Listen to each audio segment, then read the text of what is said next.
घर सजवायला कुणाला नाही आवडत, मलाही आवडतं, पण मी स्वतः तयार केलेल्या वस्तूंनी किती सुंदर दिसते ना ही थाली. अशीच एक थाली आज मी पुन्हा सजवते आहे, पुढे शेअर करतेच तुमच्यासोबत. पण सकाळ काहीशी आमची आजची अशी झाली होती. तिघं मायलेकांनी गॅसच्या ओट्यावर बसून मस्त चाय केला, एन्जॉय केला. त्यानंतर आले गार्डनमध्ये. गार्डनिंगची बरीचशी कामं करायची होती, ती केली. कटिंग्स मैत्रिणीला हव्या होत्या, सो डायरेक्ट तिच्या घरपोच देऊनच आले.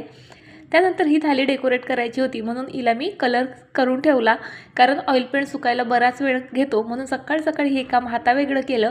आणि त्यानंतर जे आहे मी क्लिनिंगला सुरुवात केली. आज मला ही रॅक जी आहे क्लीन करून घ्यायची होती.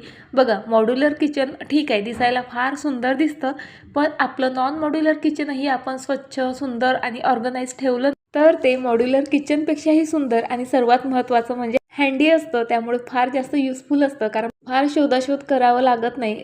पाहिजे तो डब्बा अगदी हाताशी असतो. हां, क्लिनिंग मात्र वेळोवेळी करावीच लागते.